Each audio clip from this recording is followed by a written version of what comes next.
Yo, what is up?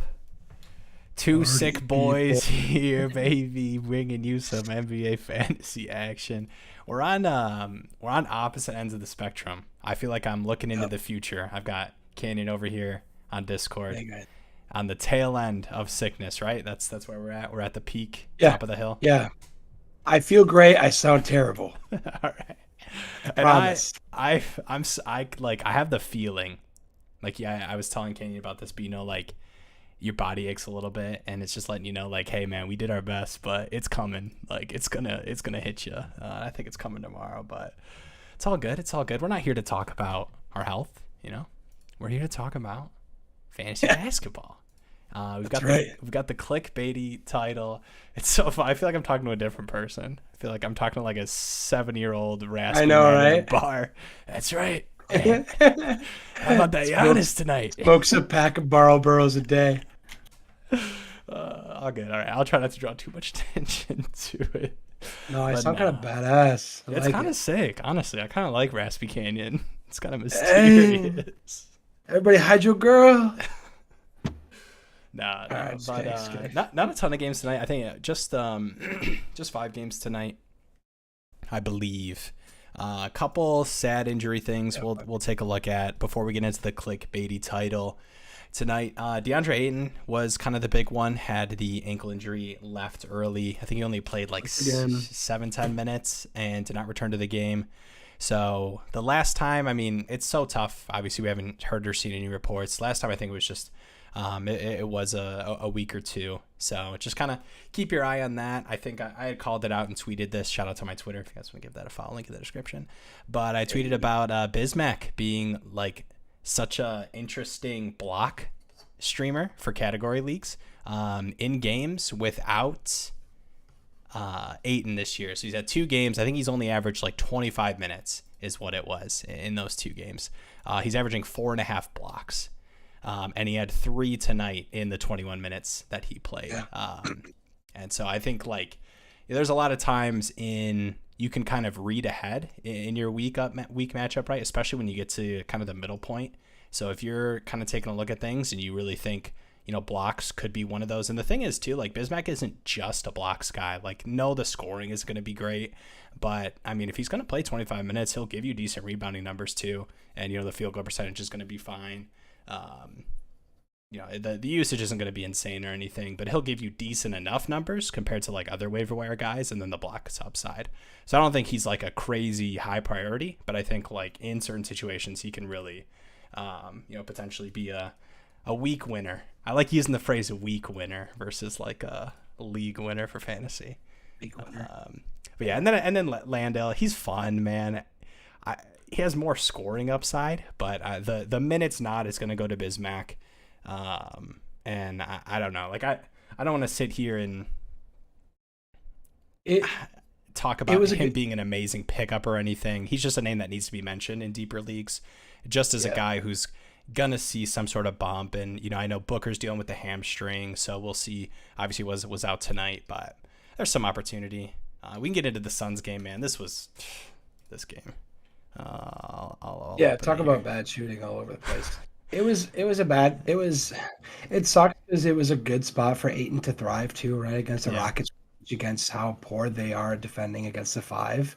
And no slight to Sengun, right? Obviously he's been coming on and doing really well offensively, but just defensively, the Rockets have struggled against the 5. And so, Ayton goes down, it kind of stinks, but also Biyombo comes in as well, which is nice. And yes, I agree, he'll get more minutes. He'll probably have the better outlook going forward without Ayton, but this really was a prime spot for the 5 position. So, and that he did really well, and he will do well, but like he's not going to be like 3 to 4 blocks a game and pushing doubles every game.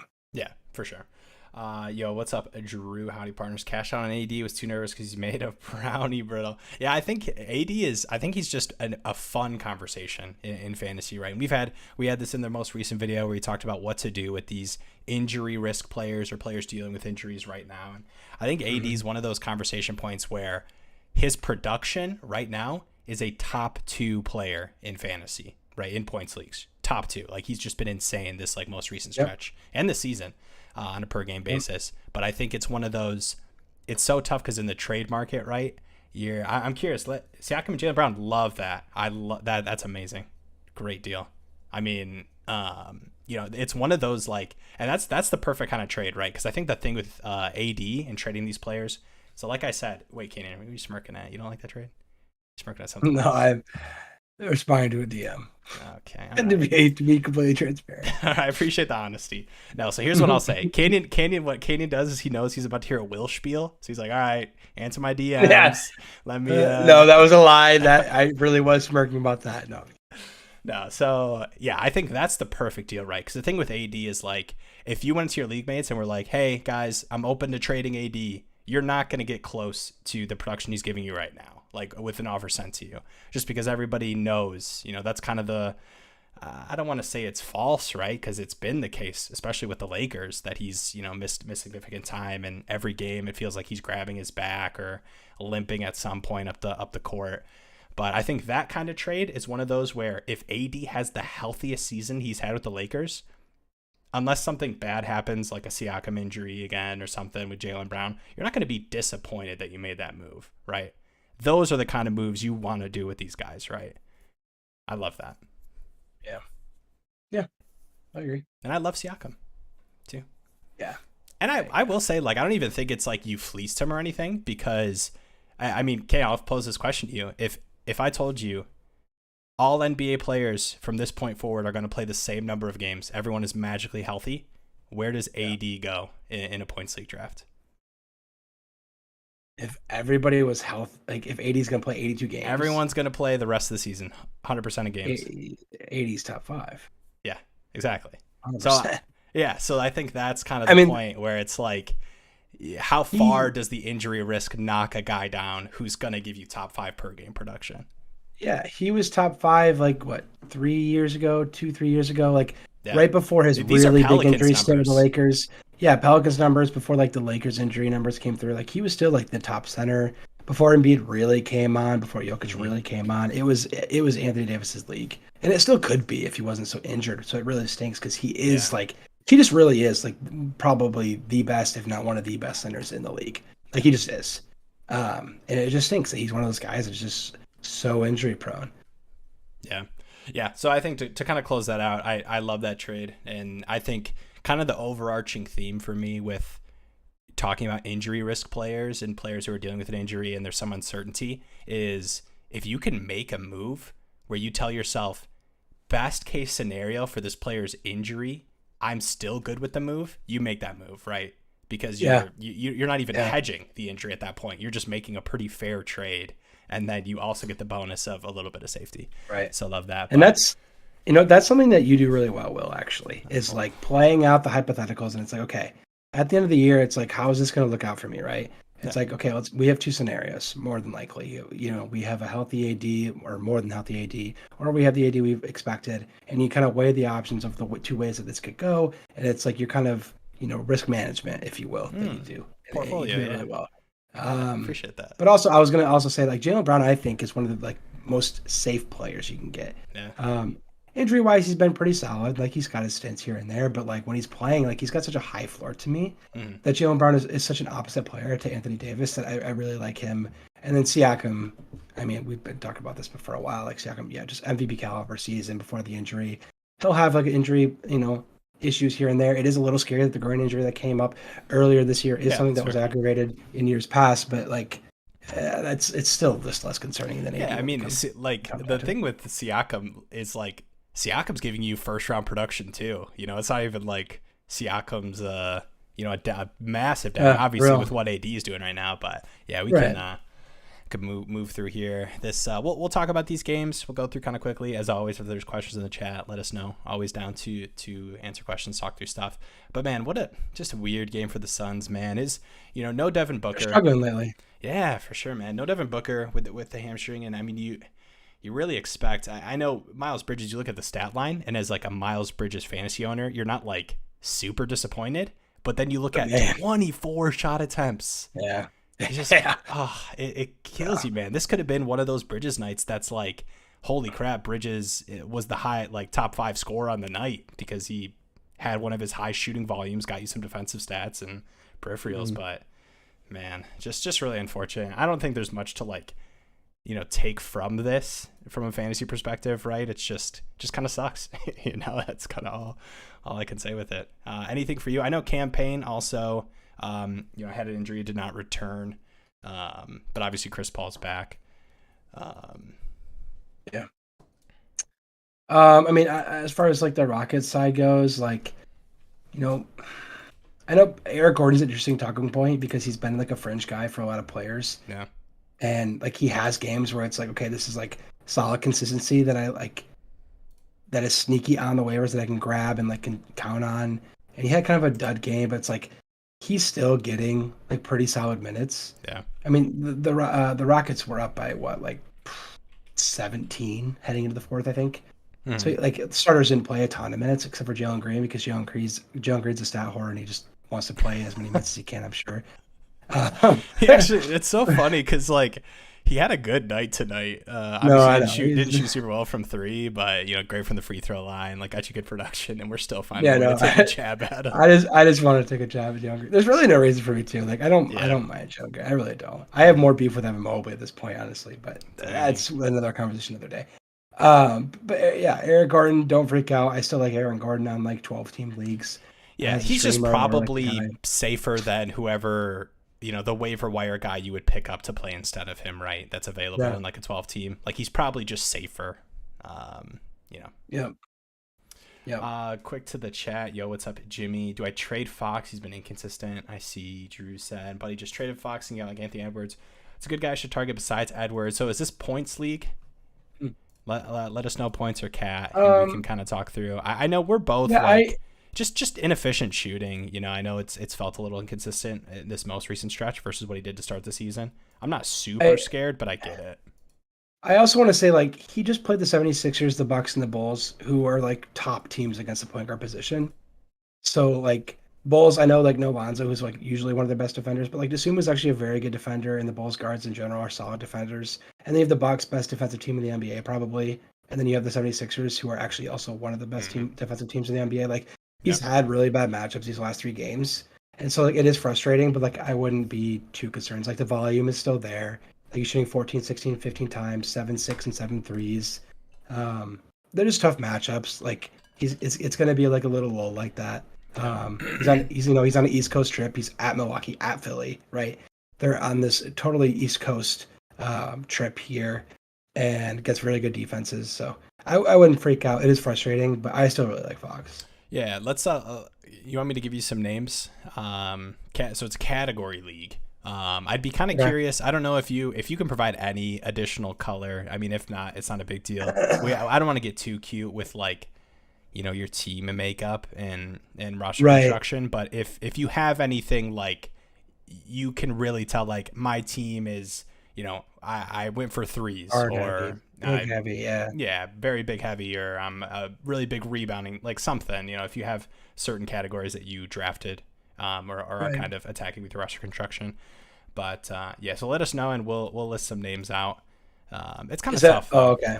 Yeah, I thought you were going to play the name game of like, let's get some names. I thought you were going to do like, give me a name and compare them to Fox of who you would take in a category league. And I'm like, dude, I have to know like if I'm going point, if I'm Yeah. So category is very different like that, where it's like, it's hard to just in a vacuum be like this guy for this guy, because you have to know like what your team construct is for. It's like if you're going for rebounds and field goal percentage and like you would if you're going for bigs, it's like it's very different. Yeah, I think it's so tough too. I'll get a lot of questions, and I think I don't want to call myself out and say it's a blind spot of me as like a fantasy guy for category leagues, but for me, when people ask about a specific player, like the high end players, right? So if you're asking me a question about Giannis, I'm assuming like if you're trading for Giannis, you're like comfortable with what he's going to do to your free throw percentage, and like you're aware of kind of what that's going to do for your team. So for me, I kind of not necessarily ignore it, but my brain is like, hey, if you're like sending me a trade deal where you're acquiring Giannis, like I'm assuming you're like aware of the pitfalls and downfalls of like certain guys, but because it's tough, because I know a lot of people, we got Giannis question on one of our YouTube videos, and it was like category league, guy wants to trade Giannis, and it was like Brooke Lopez and Josh Hart or something were like two of the names, and then one of them was like maybe Jaren Jackson Jr. And I was like, you're giving me a lot of names, throw them all into a hat, pick whatever two out he wants, and get Giannis. Is where I landed. But yeah, top 6 on my team: Fox, Shea, KD, Scott. I like this team. Top 5, 6 on my team is Fox, SGA, KD, Scotty, Ben Simmons, and Nurkic. Okay, so you got not great. I mean, Fox wasn't like a great three-point guy, anyways. A lot of your like high-end guys aren't great threes.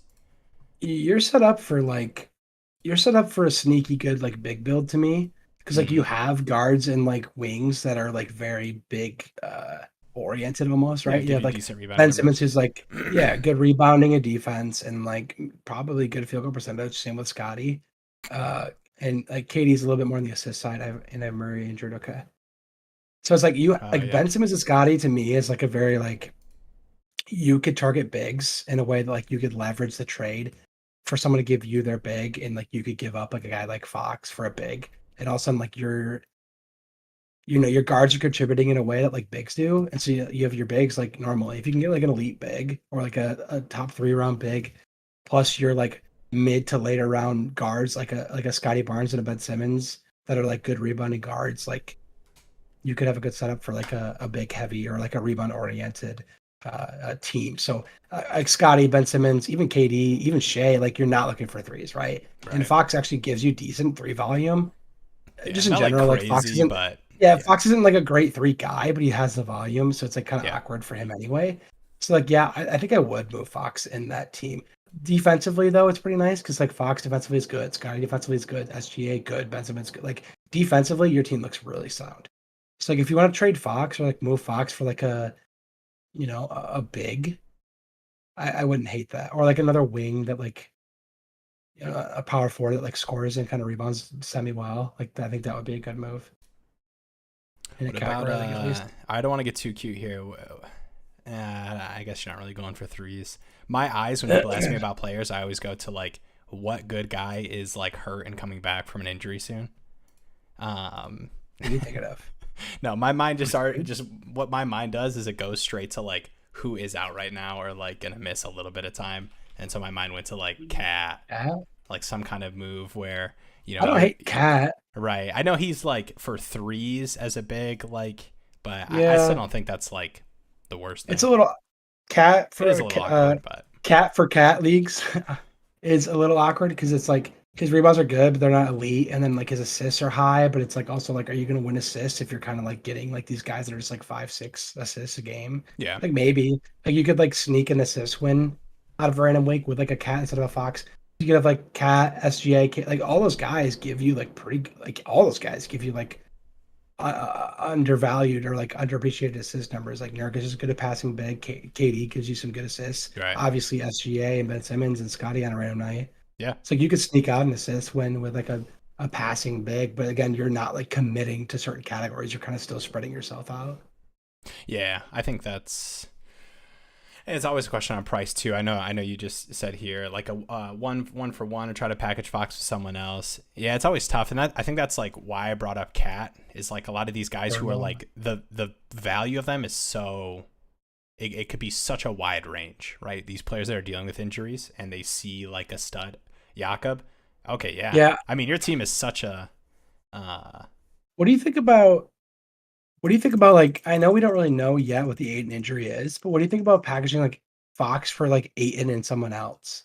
Yeah, I like that. Because like such a fresh injury that the owner is gonna like the most vulnerable right now, right? Yeah. Like maybe you wait though, because like you don't want to like buy into that just total risk. Because like what if it's right. You have no idea how long it's gonna be out for. But I think with it being an ankle, usually we'll see a report in the next like day or two that's like expected to miss a week or two. I think if Ayton's out, if Ayton's out for like 3 weeks or less, I think you might try to like you can make a power move for like Fox for like Ayton and someone pretty decent. It might be able to just like capitalize on someone that just doesn't want to hold them for 2 weeks. Yeah. and be like, hey, I'll take this injured guy off your shoulders for a guy who's gonna play and is actually pretty solid, and give you like and like maybe a guard replacement. Yeah, and just like sit for a couple weeks, assuming like you're like pretty competitive. I mean, if you're like, 2-5, like maybe not, but like I think that's an underrated move. yeah, We talked about that in our injury video, right? It's like yeah, buying low on these injury guys when they're in their 3 to 4 week absence can be super beneficial in the long term because it's a long season. yeah. 4-4 I right definitely now, want like, to. I definitely want a plus 100% though. I mean, oh yeah, it doesn't 1,000% you want a need to plus. be Even massive, but I would really try to see the like offer the deal yeah, and see how big of a plus you can first offer, and then see if there's some kind of move yeah, down because from there. even with Aiton healthy, I don't think I would do Fox for Aiton 1-on-1. I mean, he's No. been playing pretty decently, but like I still wouldn't do that. So him Yeah, injured, no, a you lot like of that you could get without like Chris Paul and some of these guys. yeah, like you can get some good value. And if you're in 4-4, like this is one of those kinds of moves to me where it's like you give up Fox, you grab Aiton while he's injured, get that value, that injury value from him, and get another guy out of it too. Like that's a move that like Yeah. come near the end of the season that could really swing your season around. Mm. Yeah, like that. I like that. All right, anything else? I know we talked a little bit on the Rockets, guys. Sengun is the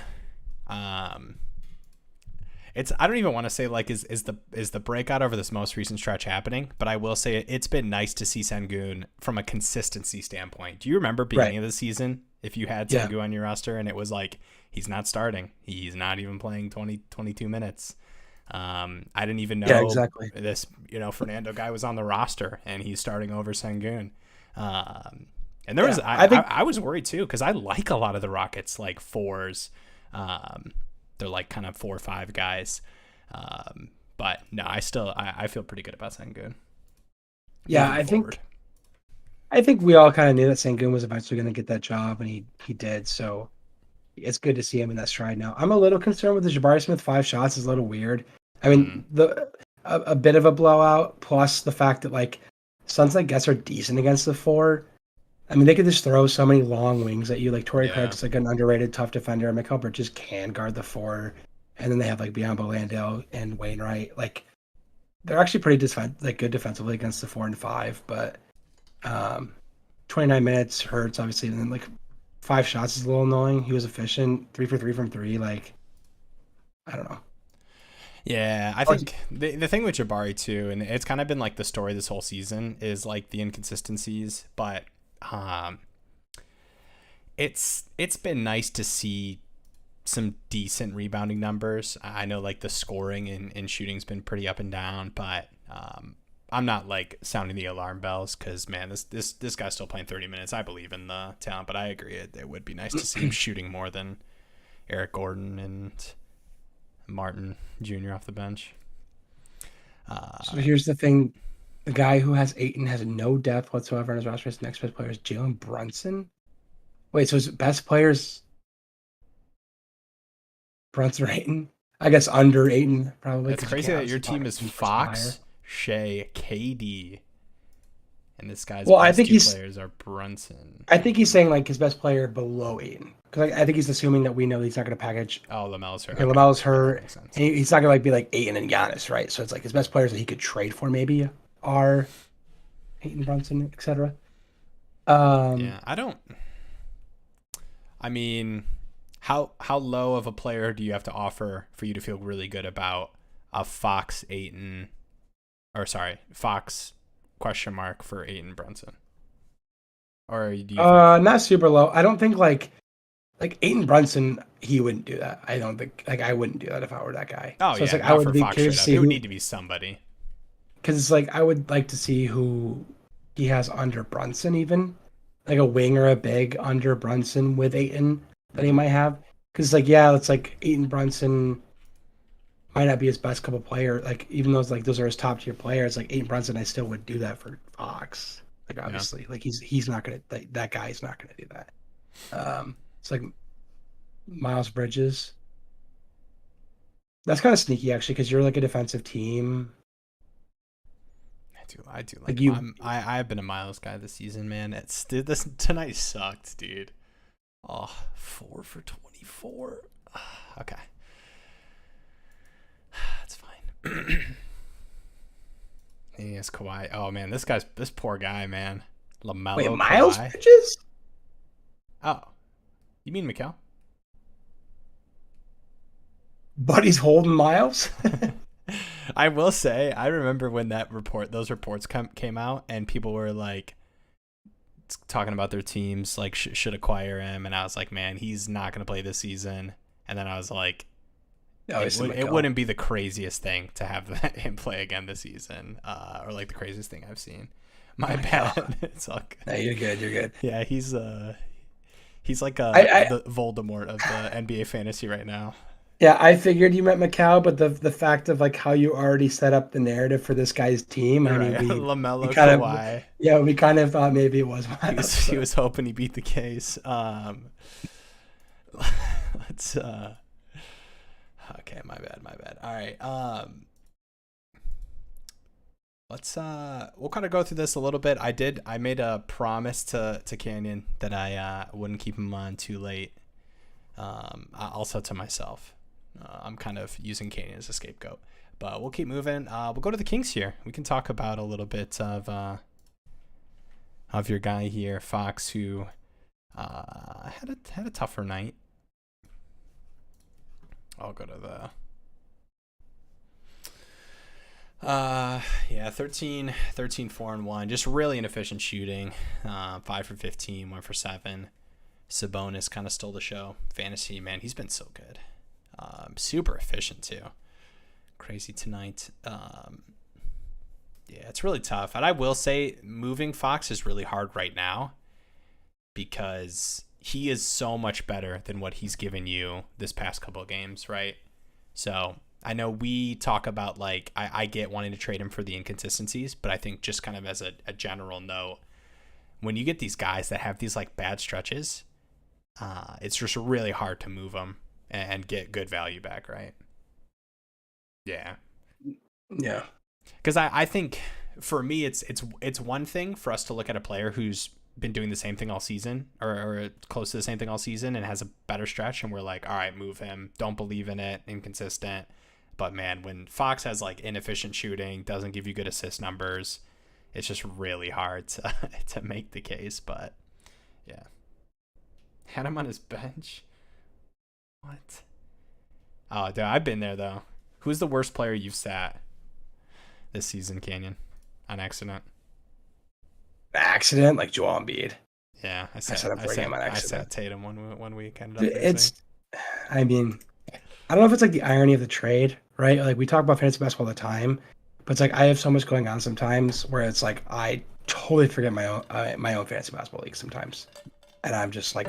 Well, I will say I'm not gonna blame it, but dude, the start active roster, I swear, dude. Sometimes that does mess you up. I swear Tatum was in my lineup. Yeah, because you can do that, and if you make any little bit of change on your team for one night, waiver wire, anything like that, it just completely disregards the rest of the week as far as that goes. Yeah. Also, I definitely had this was in the Locked On league with Josh Lloyd. Yeah, and the Josh Lloyd shout out. But I definitely like went to check and update my roster at like 6:59 for like a 7:00 game, and it like wouldn't let me move it. And I was like, I see they're shooting around, man. The game hasn't started. Like, I see them. Yeah, I've had that before too in the Fantrax league where like I didn't have it set up, and I was like, dang it, dude, like this is like a right. It was for almost like it's almost like a creator league too. It's like a creator league, like started by Josh Lloyd. I'm like, man, I'm dropping the ball on this thing. How you doing in that league too? Not to put you on the spot. I'm doing pretty well, honestly. Like for how like for days like that. Canyon is in the category. There's a category kind of. I don't want to say league. I mean, it is a league, but it's like a tournament style where it's like multiple groups or multiple leagues within the two sections. So Canyon's in the category 1 and I'm in the points 1. Yeah. I mean, I'm doing decent. Like I had some like I have Tatum, which is a good pick. Like Tatum, LeBron, Jimmy Butler, nice and Cat. Jaylen Brown, Tyler Harrell's been good. Claxton was a late ad that was really solid for me. Ben Mathurin was a late pick. Oof. Russ Westbrook fell a lot, and so his bench role really helped. But he's been a little up and down. So I got a decent team, but like playing the waivers, man, it's It's been It tough is a because weird it's like waiver setup, I it's a will weird say. waiver for one, but also like when we're talking about like days that we just like forget or it's like we're busy with stuff. It's like leagues like this, right? Where it's like creator leagues or like money leagues, stuff like that. It's like things that like if you want to be cream of the crop, like you got to be on it night in, Yeah. night out. And those nights where I can't. I just it's The past 2 weeks has been like that, understandably. yeah, holidays and I'm sick and we got videos Yeah. recording, yeah, other stuff. Like there's just a lot of things going on, and some days it's just like you can't catch up. And so it's tough, but It's all right. you I know, believe in it you. is what it is. Um, But I feel you guys. We have a game limit, 30 games per week. Oh, okay. How do you feel, real quick? How do you feel about game limits?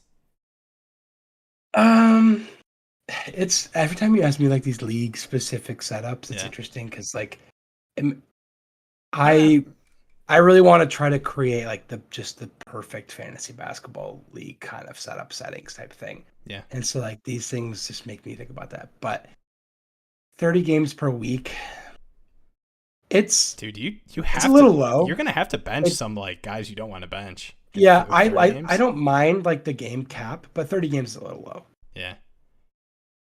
Yeah, the only thing with yeah, I will say like I get that like yeah, Like on average, you're wanting like a game 35, limit. 40.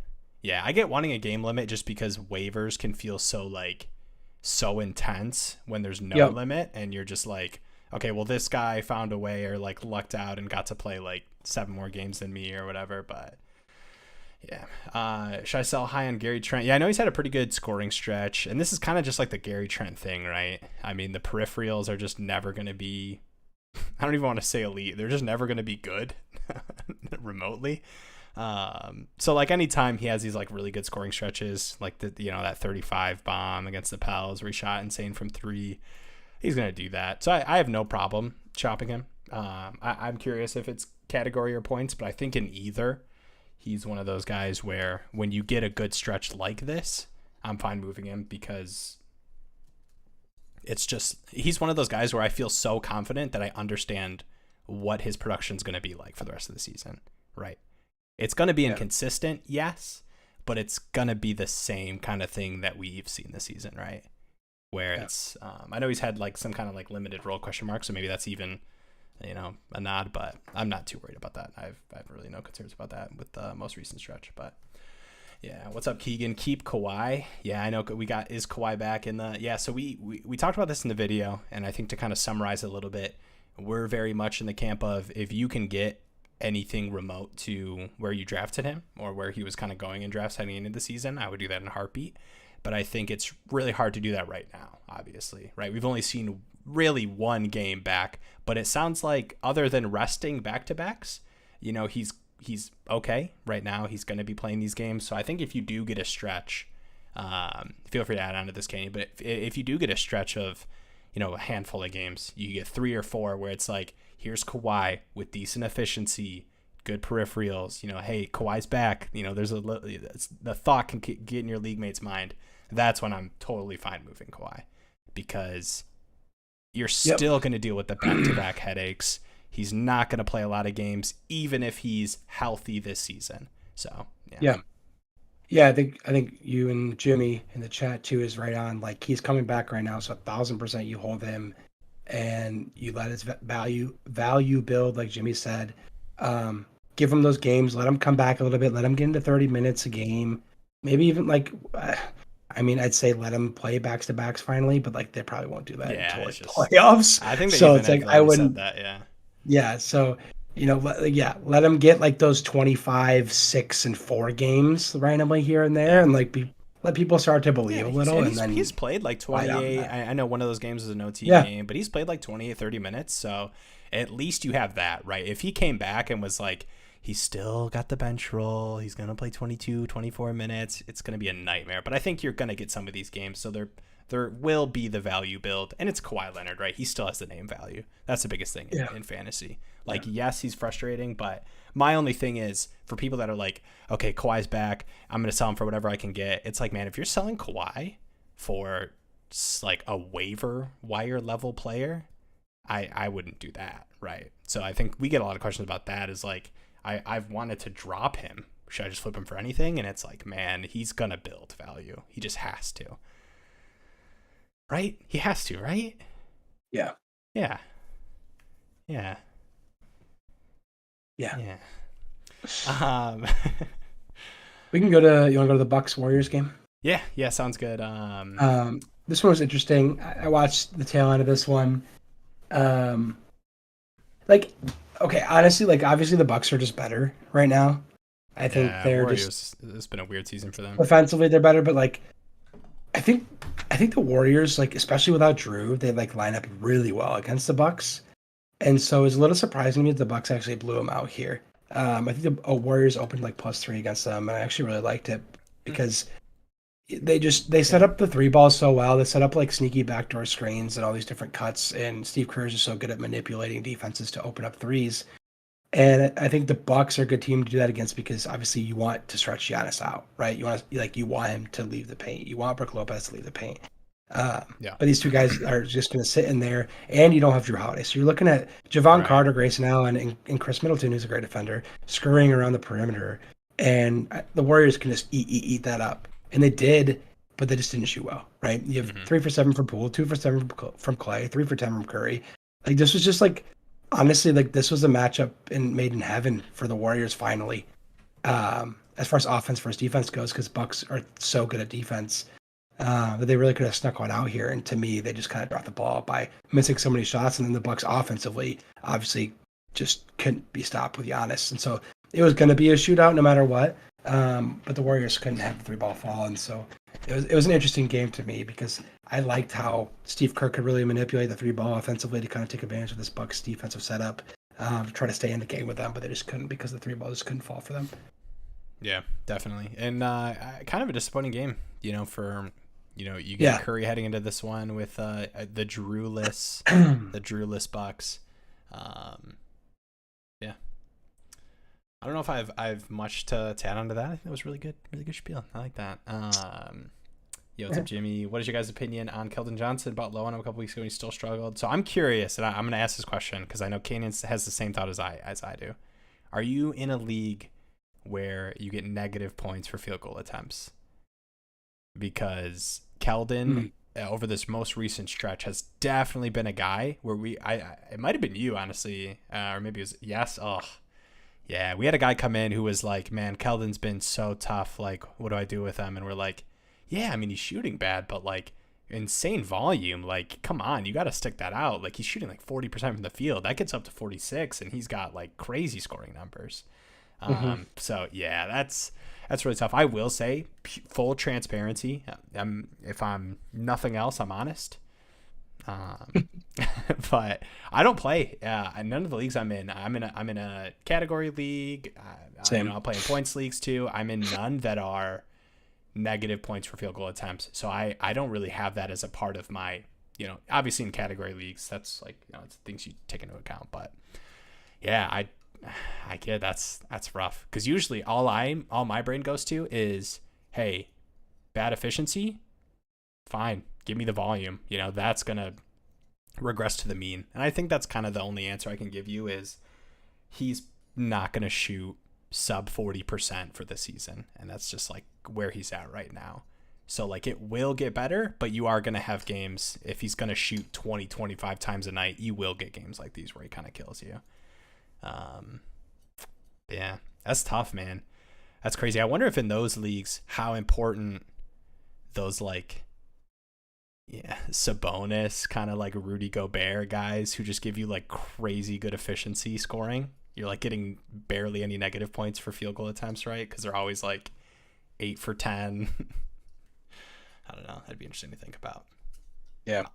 I'll look more into that. I'm really curious. I'm gonna look at some kind of like scorings and our rankings and everything because I really like anything that I look at and take into account does not incorporate that. So I feel like I'm giving you an unfull answer, but I feel if I try to give you an answer, it would be disingenuous. So, yeah. Where do you want to go to next? Do you want to? I guess we go to We got Pels Pels Jazz Jazz is going on right is now. going on. We can touch on that a little bit. I think we can wrap up too. Yeah. I promised my throat that I would go to bed early tonight. Yeah. You could probably tell by how I sound that It's the same for me. That works. Yeah. Okay. Perfect. So it's loading right now, but all right. Okay. Here we go. So we got. Yeah, this game is just. I mean, sorry not to cut you off, but No, I mean, it's kind of. I was literally just gonna say Zion. That's all I was gonna say. Well, I was gonna say it's similar to the Warriors to me. It's like they're just the shots aren't falling. You got Trey Yeah. Murphy 0 for 7. Um, honestly one of the best pure 3-point I shooters we've seen in the know. league lately. Um, just shots not falling, and obviously no BI still is really hurting them. But Yeah. I mean, Zion is just continuing his masterclass that he's been providing lately. And no one, I mean, absolutely no one on the Jazz can athletically keep up with him. Maybe Vanderbilt, I guess, but like Yeah. He if just he's matched up feels with Olynyk or bigger. Markkanen, And it's just and over. I know like it might. This obviously jumped into my mind bigger because we're Pistons fans, so we got to watch what he did to the Pistons. But he just most games he just feels like a mismatch in situations. Right? He's just bigger. But yeah, I mean, been an insane stretch. I think Bi is going to be out for another week. I think is the report, most recent report that I saw. But yeah, really really tough game for Trey Murphy lovers, including myself. It's killer. I mean, if he's, over 4, not shooting well, but the minutes are there, it's tough. But yeah, Zion's crazy. Tough game. Shots aren't really falling for the Pels. I don't think there's much to talk about with, disappointing with like CJ or anything. I don't know if you want to touch on anyone with like Dyson Daniels, man. This Pels team's going to be pretty good defensively. How high are they in your like playoff predictions right now? I don't think they have. I mean, apart from that 8 seed like last year, they have very little playoff experience. Yeah. As a team, like I mean, Zion was hurt last time, right? Yeah. So I don't think he has any. Bi played, but like he was part of some bad Lakers teams. He doesn't have much. McCollum with the Blazers a couple times, I guess, but like this team doesn't have like many like natural winners or people that like have known to lead and win. So as far as playoffs goes, I'm not super good like into them. I like them a lot as a to me they seem like a really regular season team. Yeah. I liked them preseason. They just seem very deep. They have good like deep one stud's out, like Zion's out, like okay, cool. Bi CJ they're Val. very deep. Yeah. Like they have like as far as bigs go, it's like Bi CJ. They have Bi Val, Zion, Larry Nance, Garrett Temple can play defense. I mean, he's a savvy little vet.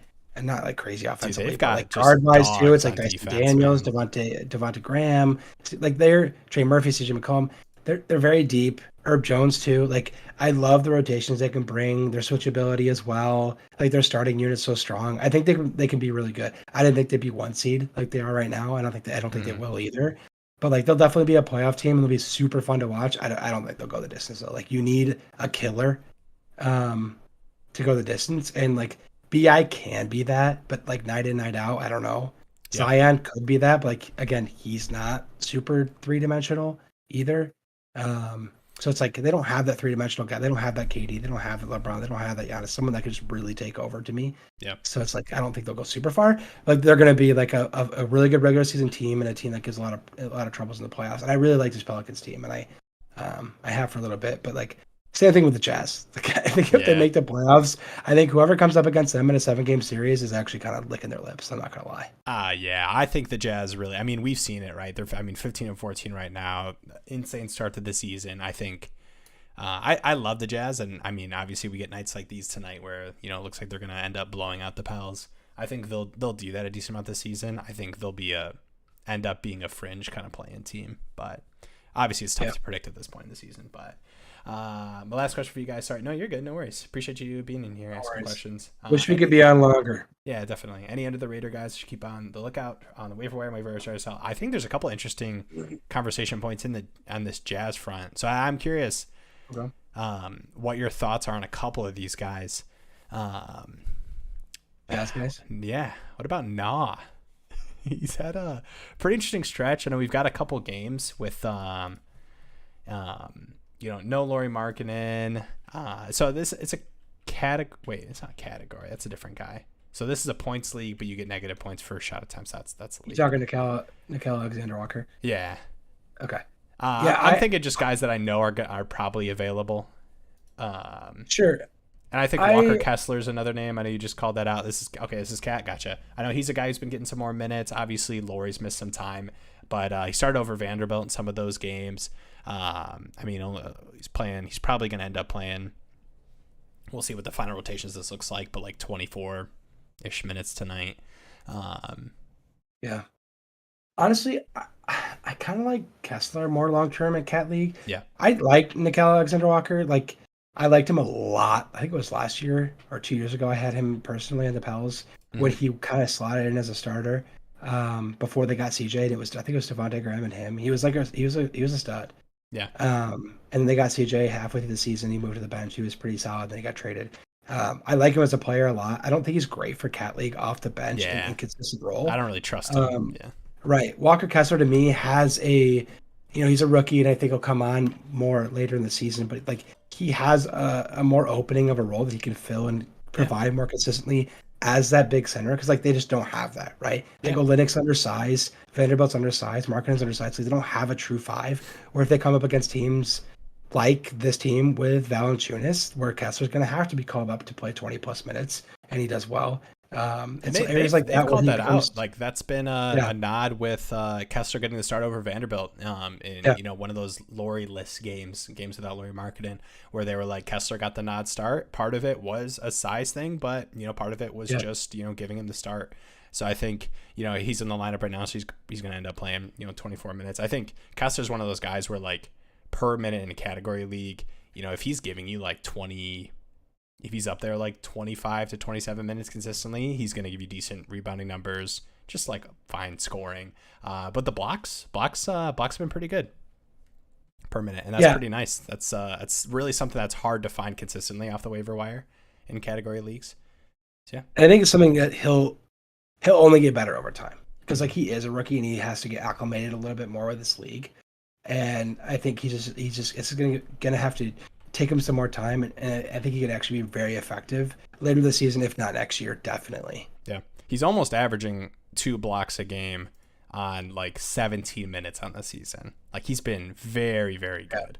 I mean, at Auburn last year, I know it was college, but at Auburn last year, he was averaging like almost 3 to 4 defensive stats a game. Like he was an absolute unit last year at Auburn. Yeah, and it's one of those like you just look to if we get consistent minutes from this guy. I mean, if you're just looking at like let's just do right here last 6 games, right? Most minutes he's played 25 against the Pacers. He's had a 17-minute game and then a lot of low 20 minutes.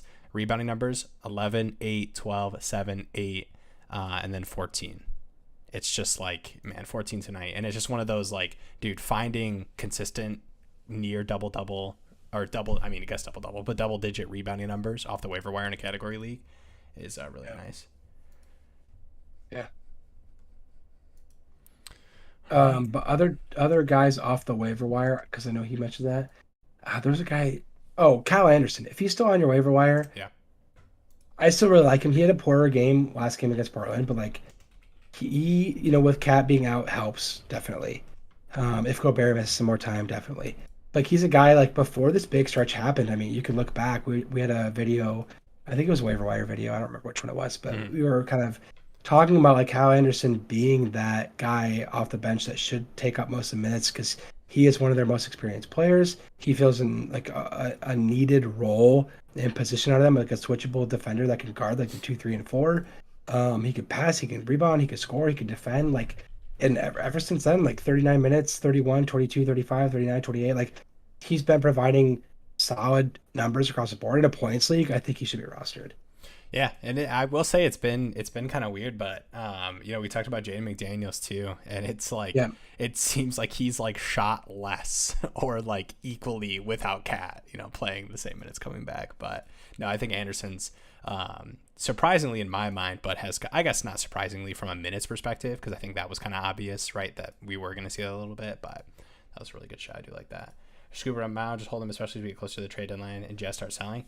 Yeah, I think I wouldn't count on that necessarily happening. I think the selling teams, I think there's specific players who feel more confident, not confident, but the Pistons right now, right? I mean, we're Pistons fans. Would not surprise me. I know there's already been reports about certain players that, shout out Bogey. I know Sadiq Bey's been brought up too, but I will say this.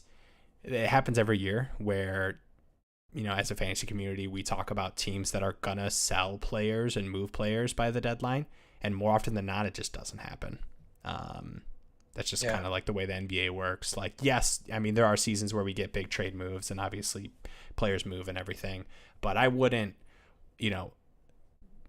I mean, it's kind of funny, right? We're talking about this and we think you should pick him up. Like, I think Kessler's a guy who like should be rostered, especially to see kind of what this next stretch looks like. But, so I'm not saying not to, I do think like fantasy decisions moving forward in general, I wouldn't put too much weight into how many years have we been waiting for Miles Turner to get moved, right? So it's just one of those things where there's all these conversations, but yeah. Before we end, I mean, and not to, like, this does happen to be a Pistons thing, but like it is kind of a relevant thing for everybody. Like, do you think we move Bogey or Bey? Like, I don't care what happens. But I just love the fact that people were just dogging on Weaver for the Bogey move. And now we're just looking at like first round and Bev to the Lakers, or like just so many good moves for him. In which case, like, I love Bogey. He's a stud. Like, he really is. I want to keep him. Right place, but, like, wrong facts. Time. Like, exactly. Face to facts. Cade's out for the year. Yeah. We're gonna struggle. We're not gonna make the playoffs. Like, Wembanyama. This is why I like. It's a love-hate relationship with the lottery, because like it does, assuage tanking, but at the same time, it's like you still don't want to win too many games. Like, you still want to have the top 3 chance at the number 1 spot.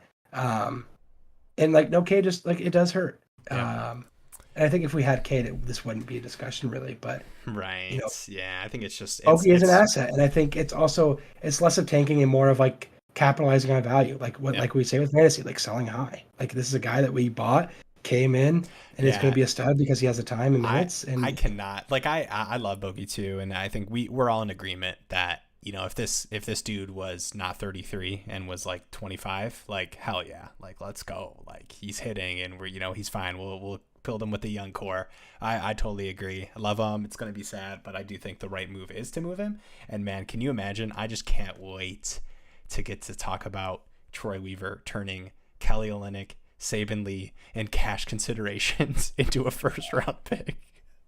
Yeah, first-round pick and like a really solid role player. Yeah. Probably. Oh, I can't wait. Yeah. But yeah, no, and I think, Sadiq's really tough too. I think Bogey's the one that makes the most sense. I know there's been some reports about Sadiq Bey.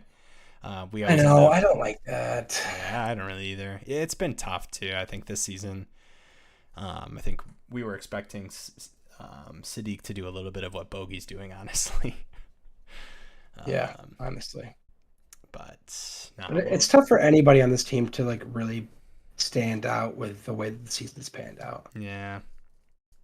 Right. And obviously, like you're adding, you got 2 rookies that are playing decent minutes. No Cade, right? Killian's playing point, and it's been a weird year for them all around, but. Yeah.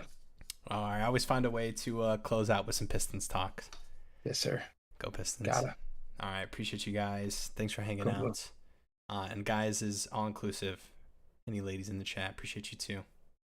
Yeah. Have a good night. Canyon, sleep tight. You rest up. Dude, drink your water. I want you sounding more like a human being. mid 20-year-old and not a 60-year-old raspy barman. Yeah. I feel great. I really do. It sounds bad. I'm on the tail end of it. I'll be good. I just love I feel great. Stop. I appreciate it. Have a good night. See you guys. All right. See ya. You guys are the best. Hey, you too. Appreciate you, man.